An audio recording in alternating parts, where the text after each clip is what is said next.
If you're a woman in midlife, I guarantee you are a caretaker for some people in your life, at work, at home, in your community, in some fashion. If we have been gender role conditioned in our cultures and our families and our society, we have been conditioned, at least in part, that it's our job to show up and do the things for the people, right? This means that you have skill sets within your brain. You have a blueprint or a map in your brain on how to do that, on how to be compassionate towards others. What you haven't created in your brain is a track to be compassionate towards yourself. That's where the rub is, okay? Now, the good news is if you have this map, which I'm guaranteeing you have a version of this map in your head, then you have the know-how. This is where the I know betters really come up, right?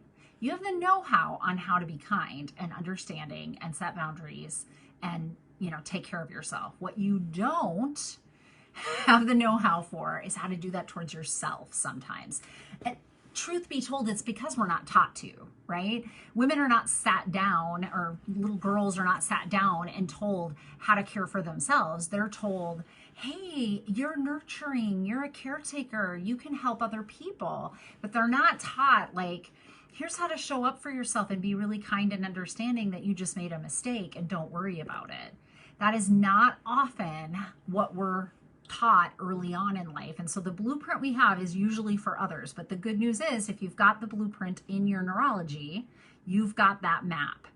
Now we have to access that map when the triggers, mistakes that you make or things, that you need to be kinder and more understanding towards yourself show up.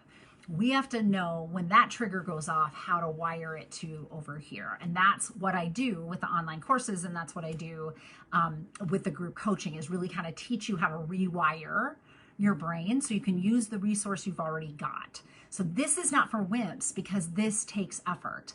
The concepts that I'll be talking about tonight are kind of simple in nature. Like they're not complicated. There's not a lot of steps, right? And it's effortful to put it into practice. It's effort hard. It's not complicated hard. We know better. We have the know betters. We should on ourselves. We know what we should be doing. We're just not doing it. But the good news is it's in your brain. So we're going to help you to be able to cross wire. Basically, the premise when we're doing wiring in our brain is, first, the brain is plastic. It can change from the moment you're born all the way up until you take your last breath. There are certainly times in that development where it grows faster and is learning more and at a quicker, more ferocious level. However, it can rewire itself the entire time that you're alive and on this earth. So that's the first principle. The second is neurons that fire together, wire together. So if there's a part of your brain where you get hard on yourself, bring out the whip and are like, I can't believe you did that again. That part of the brain is one track.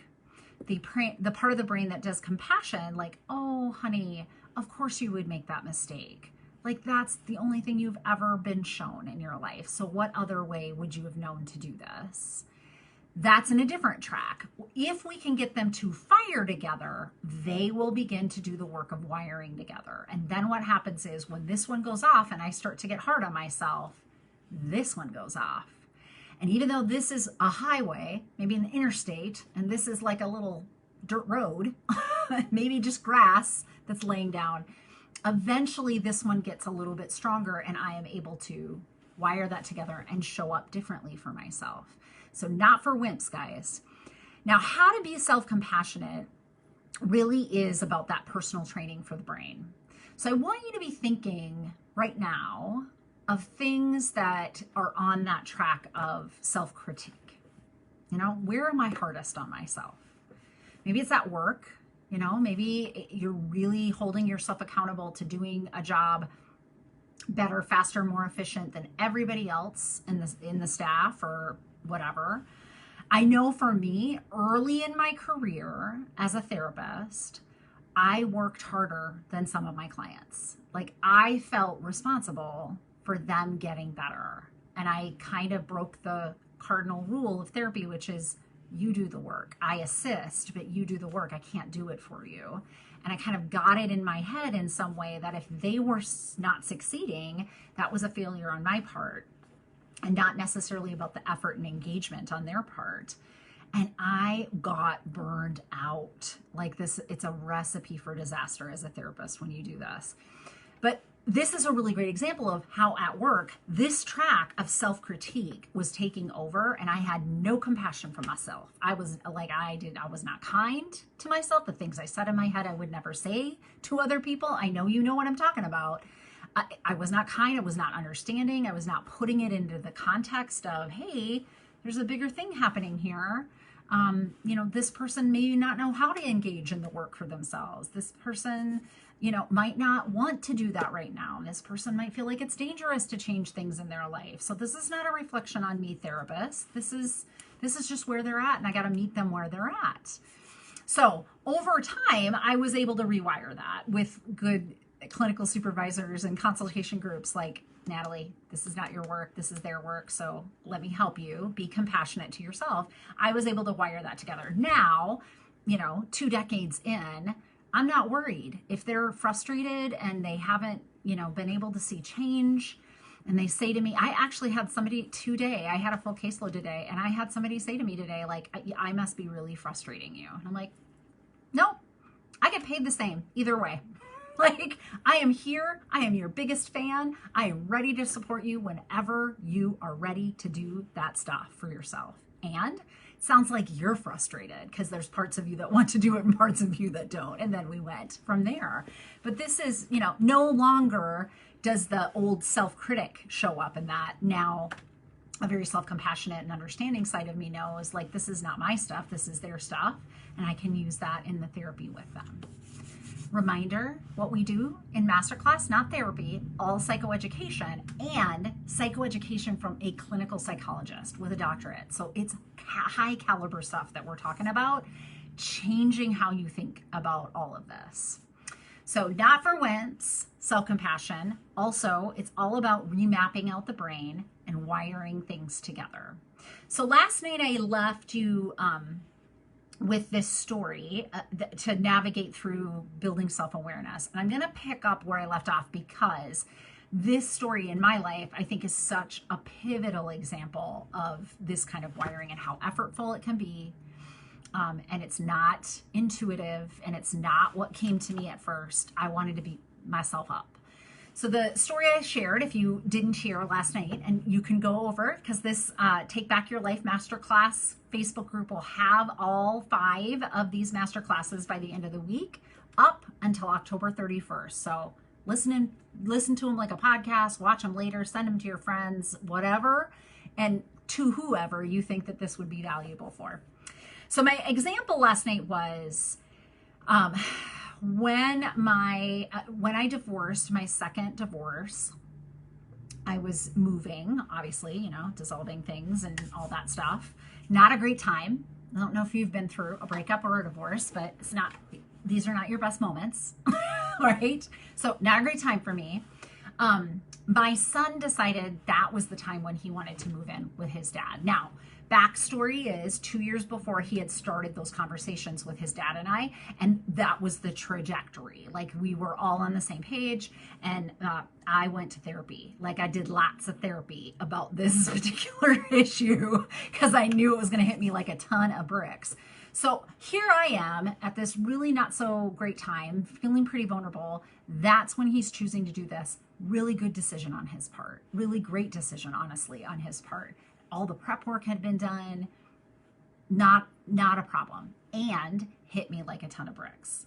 Which, can I just say, so where I started in my lack of self-compassion was, bitch, you did this work. Like, that was the self-critic that showed up. She's like, we did 2 years of this therapy. Why is this a problem for us right now? I was pissed. But I was a wreck. I was a wreck about it. And as with any grief, and this is grief work, people. I mean, my son did not die. It's called ambiguous grief or ambivalent grief. But when we lose something, empty nester syndrome, we grieve. And as with any grief, it doesn't matter if you knew somebody was going to die for 3 years because they had a terminal illness, or you get a call that they were in a car accident and it happens urgently, either way you're going to be doing grieving. Now, there is some prep work you can do when you know things ahead of time, and it does not keep it from impacting you at the time of when it happens. So here I am, not in a great place in my mind. Also, a little bit of backstory. I was transitioning into my own private practice at the same time. So, just a few things. I was moving, I was divorcing, my kid was moving out, and I was going into business for myself. Good times up in here. Oh my gosh.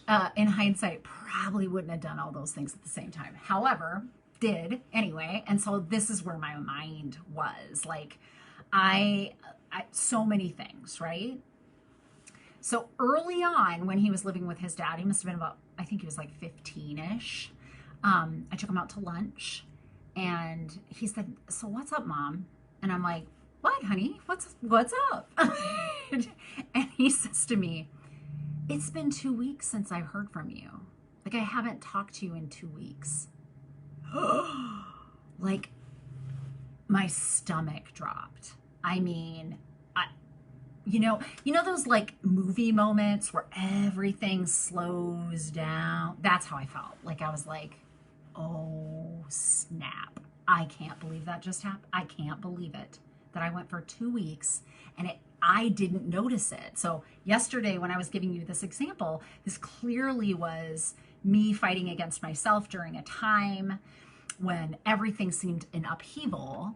I did what I do best. I numbed out, and I numb out with overworking. So I was so absorbed in overworking that I didn't notice that 2 weeks went by and I hadn't even texted with my son.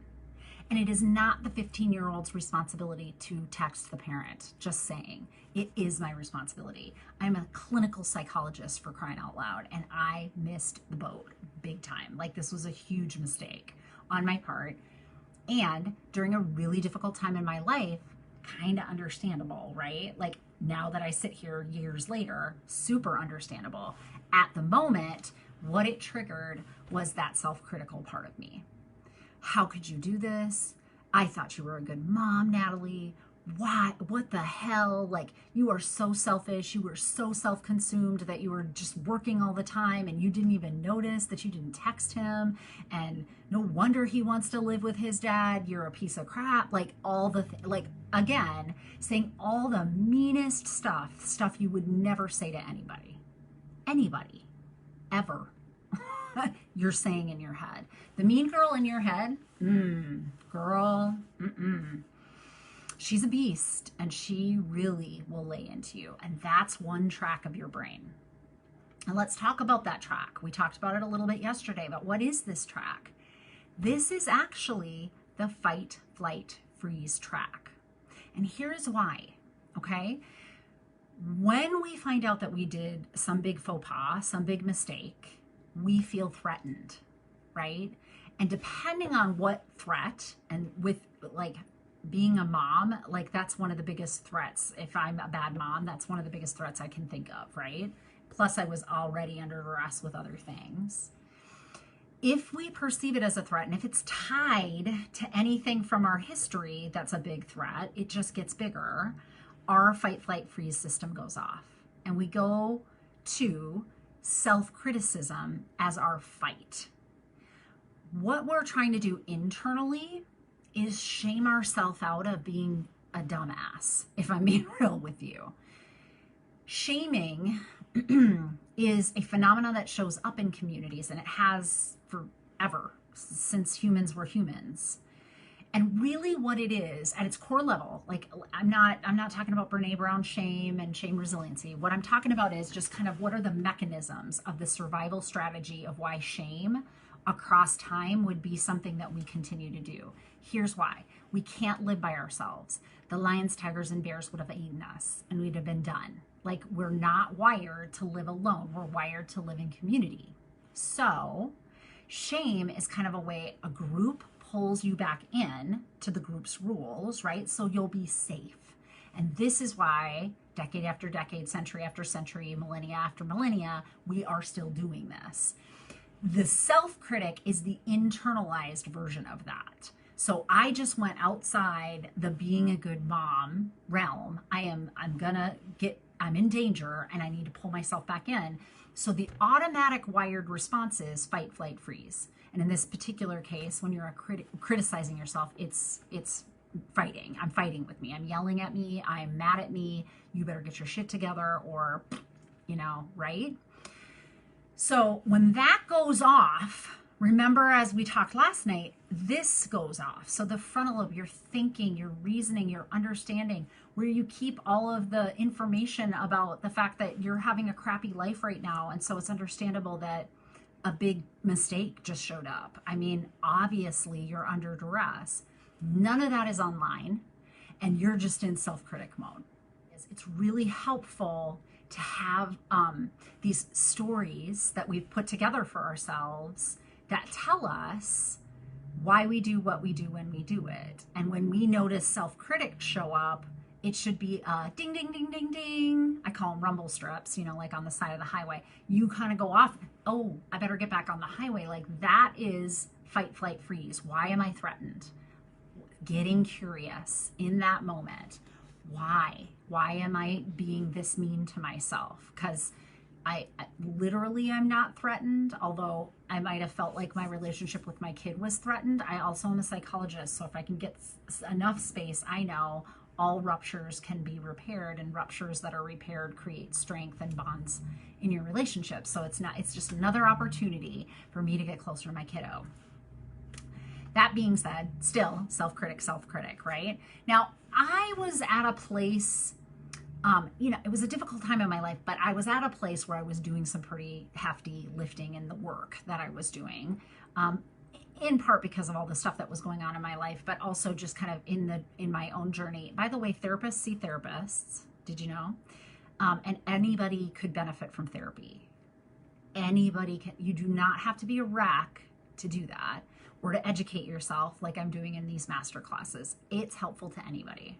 And I was doing some pretty hefty lifting on some family of origin stuff, and I had started to employ self-compassionate awareness, which is kind of what these two master classes, 1 and 2, go together and create this major superpower. So I'd already kind of had awareness, like when self-critic shows up, I need to get quiet and curious, not judgmental, because judging by judging isn't going to help me either. So the self-critic shows up, and now I'm going to beat myself up that I'm beating myself up. Like, where does that end? Like, never, right? And I know some of you have been caught in that loop too, because it's natural. It just happens. So I knew to get quiet and to get curious, but it took me the better part of a year to really start to rewire into a more compassionate stance about that particular mistake that I made, going for 2 weeks without talking to my teenager, totally against every value and every fabric of my being. I was mad about my mistake. I was mad at me. I was disgusted with myself, and I needed to show up compassionately. So this is why I say it's not for wimps. In a moment like that, for you to be kind and understanding and try to figure out why you did what you did when you did it, non-judgmentally, just curiously, that's your compassion. That's your action of compassion. The work is simple in steps, but so effortful. I did not want to like myself. I did not want to like how I had mothered that child. I did not. It took the better part of a year to truly kind of come over onto I think about what happened, and I have just compassion for this version of me that was so wrecked at that time in multiple places in her life. And she took refuge in overworking, which was one of the only things that made her feel relief. I have a ton of compassion for how that happened. I don't like that I did it. I don't agree with what I did, right? But I have compassion. This self-compassionate awareness this is why I call it a superpower. Think about it. If you're repeating things over and over, if you're shoulding on yourself, for instance, like, I should do this, I should do that, why am I not doing that? I know better. The I know better show up. If you're doing that to yourself, you're being in that self-critical, right? You're not in your thinking brain. You're only in that fight, flight, freeze part of survival mode. You're not thinking through how to change that or shift it or even why it's happening, right? So this way of having self-awareness and having compassion for what you find out is huge, because what will happen is if you build self-awareness skills and you don't create self-compassion skills to couple that with, you will re-beat yourself up. So it's bad enough that I did this to my kid for 2 weeks. I didn't talk to him. Now for 2 years, I'm going to beat myself up that I'm a shitty mom. Oh, and by the way, that means that I'm still a shitty mom for those 2 years, because I probably am in my head and beating myself up. And so now I'm going to beat myself up about being a shitty mom for the 2 weeks plus the 2 year. I mean, it's endless, right? So this is how we participate in our own suffering. And this is where I want to empower you to lift out of that. The mistakes will happen. The things in your life will happen. And that's okay. What isn't okay is to not have compassion that you're a human being that's going to do things wrong from time to time. That is where you have the power. And you can have the power to keep hurting yourself, or you can have the power to help yourself. Which do you choose?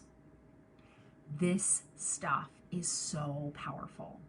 Now it's effortful and it takes time. That's why it took me the better part of a year, and that was after I had done a lot of work, right? And I'm a clinical psychologist. The I know betters were like crazy, crazy, off the charts. If that's where I was and it took that long, it might take a minute, right? It might take a minute for you to start to see change in your life. Have compassion about that you're trying to build this self-awareness and compassion skill, right?